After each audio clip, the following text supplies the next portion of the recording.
Namoyishga chiqmaganlarni qanday qilamiz? Abduri Abduvali Ayub. Yaqinqi kunlarda Kanadaning ma'lum shahridagi Uyg'ur jamoati bir bayonot jakarladi. Bayonotda namoyishga chiqmaganlarni jamoat oraga olmaydiganligi, undaqlarning uyida nazr, to'y va o'lim bo'lsa barmaydiganligi tilga ilingan. Mazkur bayonot ijtimoiy taratqularda tarqalgandan keyin oshkor tanqid yurgizganlar ko'p emas. Foyda ziyon haqida muloyiz qilganlar yo'q. Barkalla aytganlar xeyli bor. İnkaslar jarayonida ba'zilarning bu ishni muhojiratdagi Uyg'urlarda umumlashtirish taklifimi qo'llashga va olqishlarga erishdi. Bayonotdagi kaskinlik vaziyatning ehtiyojidan qaraganda haqiqatan muhim. Bayonot e'lon qiluvchilarning murassasiz ruhi olqishga loyiq. Halbuki bu bayonotni agar kishilarni zulmga qarshi tashkillashdagi bir tadbir deb qarasak, uning natijasining qanday bo'lishi muloyizaga sazovor. Xo'sh, namoyishga chiqmaganlarni yuqorqi bayonotdagi tadbir bo'yicha chiqadigan qilg'ili bo'lamdi. Sharq Turkiston bayrog'i esilgan faoliyatdan qochadiganlarni rostilla jamoatdan ayirib tashlay olamdiq. Ularni Uyg'urlikdan chiqarib tashlab nimaga erishimiz? Undaqlarni namozini tushirmay, to'yiga bormay, berish kelish qilmay o'zgartalamdiq. Namoyishga chiqmaydiganlar qanday kishilar? Ular haqiqatan la'natga loyiqmi?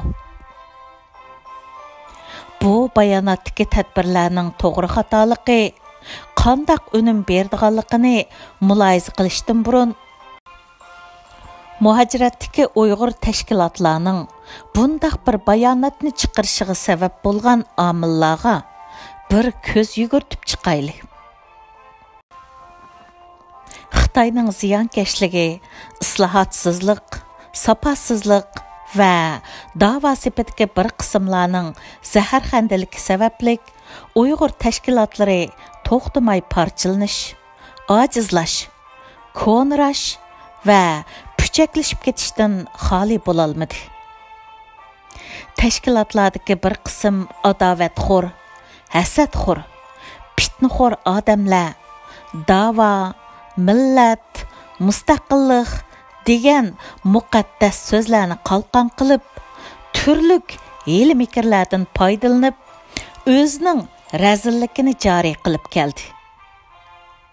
Xitoy o'ziga ongliq, pulliq ishlaydigan va ongsiz, pulsiz xizmat qiladigan muhojiratdagi bir qancha soxtakorlar orqali da'vogarlarni, tashkilotlarni jamoatdan ayirib tashlash, tashkilotlar orasiga nizo uruqlarini selib, tashkilotlarni ish qilg'izmaslik,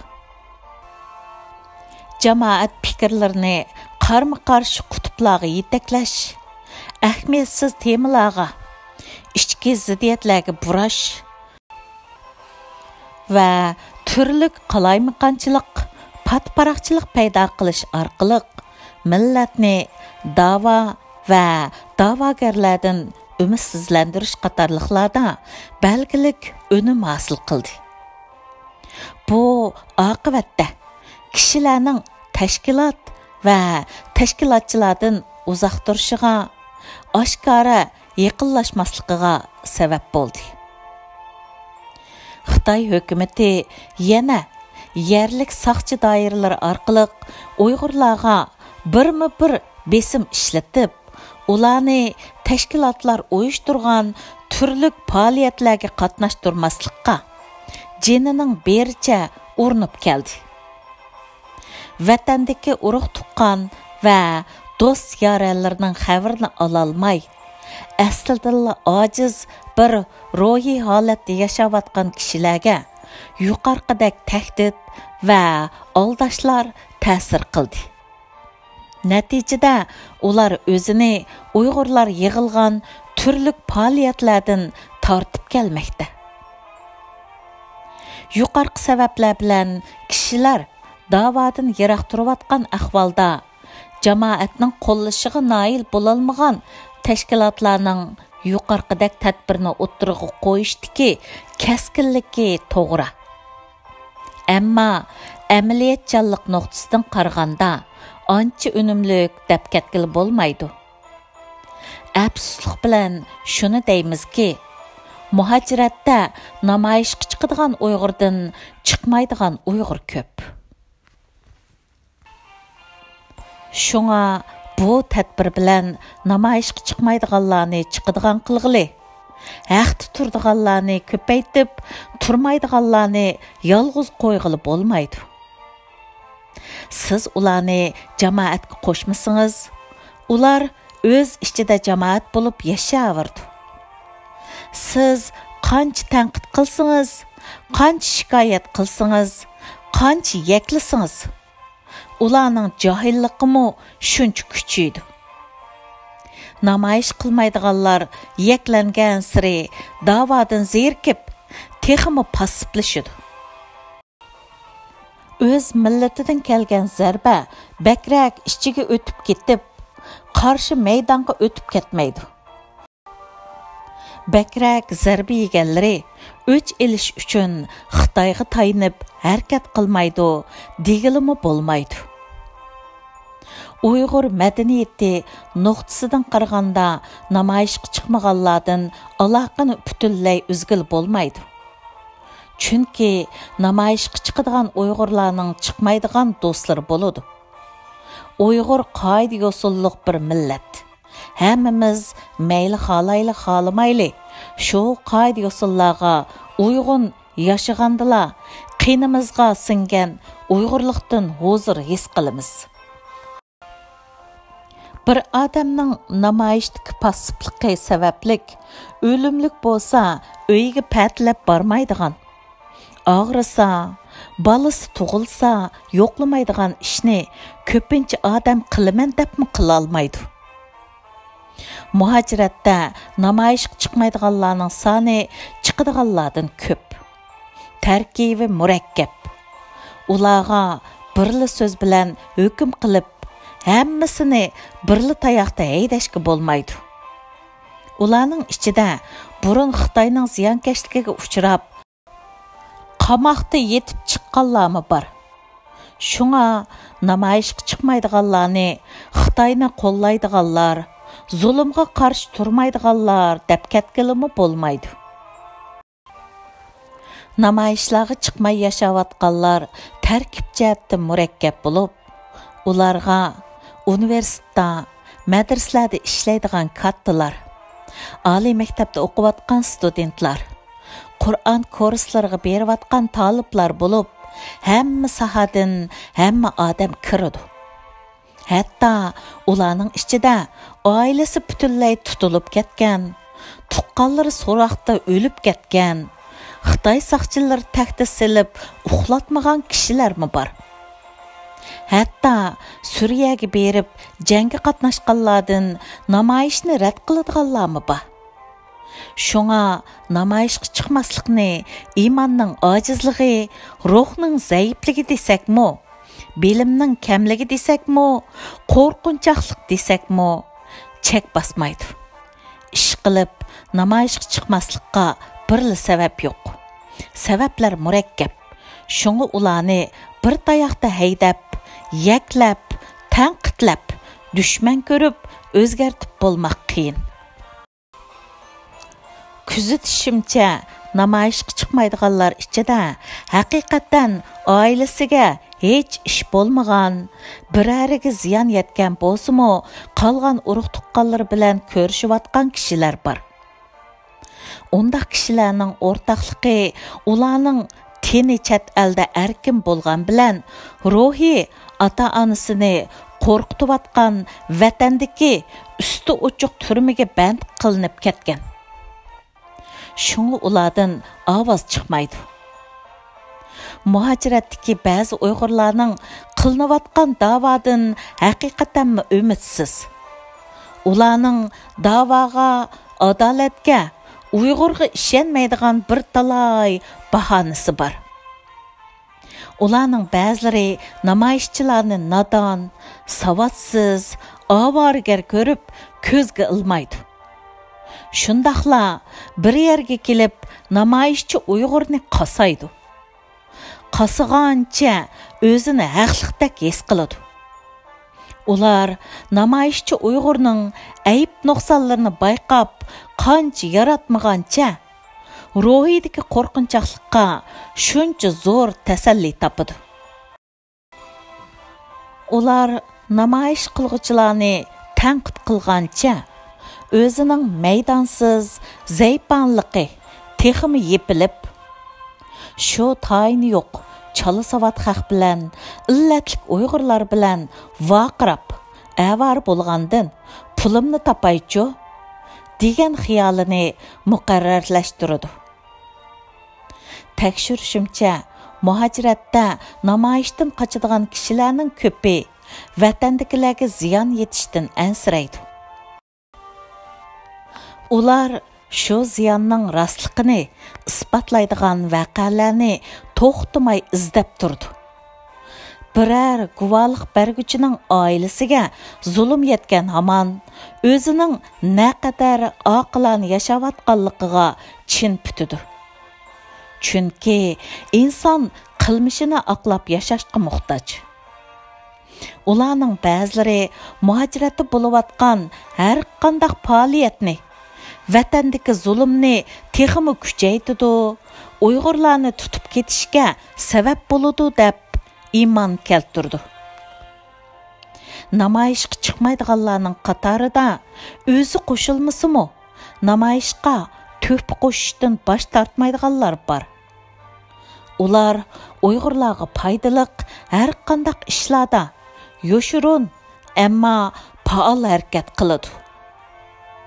Ularning bir qismi da'voga iqtizod sarf qilsa, yana bir qismi vaqt chiqirdi.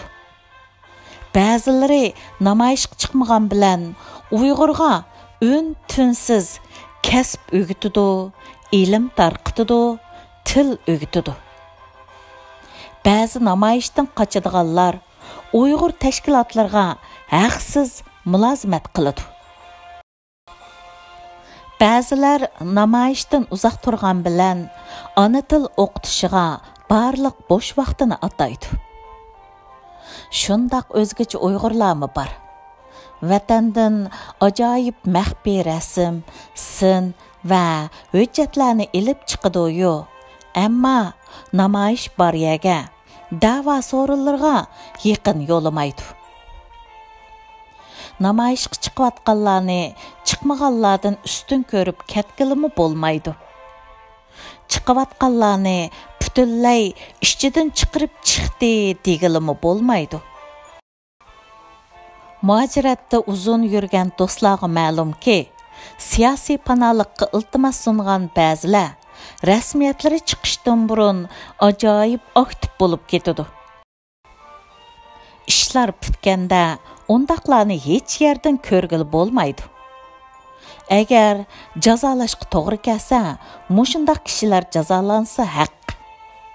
Agar la'natlashga to'g'ri kelsa, namoyishga chiqmaganlarni emas, Xitoy elchixonasiga chag'alliq ziyofatga borganlarni, namoyish qilgan bo'lib bilib, jidal chiqarganlarni, Uyg'urga tiyinlik foydasi bo'lmaganning ustiga suxanchilik, fitnaxo'rlik qilib, faoliyatchilarga tuhmat qilganlarni la'natlash kerak.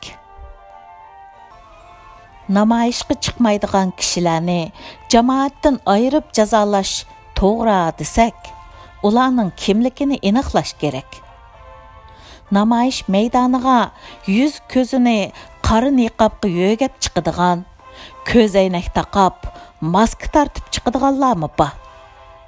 Bo'libmi Türkiyədə şundaqlar köp sanda. Biz əgər namayışqa chiqmaydiganlarni jamoat ichida jazolaymiz desak, yuqorqidek yoshurun chiqqanlarning sonini olg'ili bo'lmaydigan tursa, ularni qandoq ayirib, qandoq jazolaymiz? Xulos qilganda, namoyishga chiqmaganlarni oshkora bayonot bilan ayiblash, ularni yetim qoldirish orqali da'voga jalb qilmoqchi bo'lish bir keskin qaror, bir tadbir bo'lishi muqarrar. Ammo bir unumlik, oqilona tadbir emas. Bugun bizga Xitoyga oshkor qarshi chiqish bir inqilob bo'lsa, yoshurun qarshi chiqishmo inqilobning yana bir yo'li. Vatandagi xalqimiz uchun maydonga chiqish zulmga qarshilikning bir usuli bo'lsa, muhojiratdagi mavjudligimizni saqlash uchun farzandlarga ona til o'gitish, Uyg'urlarni muhojiratda kuchli qilish uchun qo'lidan kelishicha xizmat qilish qarshilikning yana bir usuli. Shunga inqilob namoyish bilan o'lchanmaydi. Agar inqilob undaq tar doiraga tushib qo'yilsa, unumning keng doirada bo'lishidan so'z ochqili bo'lmaydi. Uyg'urning mavjudligini saqlash ikki mazmunni o'z ichiga oladi. Biri vatandagi Uyg'urning mavjudligi, yana biri muhojiratdagi Uyg'urning yo'qolib ketmasligi. Muhojiratdagi Uyg'urning mavjudligini saqlaydigan, Uyg'ur madaniyatini joriy qiladigan muhim shakllardan bizda hozir mashrab bor. Yordamlashadigan xayr-saxovat bor. Birlikimizni kuchaytiradigan piknik, barovat bor. Mushularga ishtirok qilgan Uyg'urlarmo namoyishga chiqqan Uyg'urlardek suyumlik. Shunga hammani bir tayoqda haydash, Uyg'urni oq yoki qora deb ikkala sapga ayirish,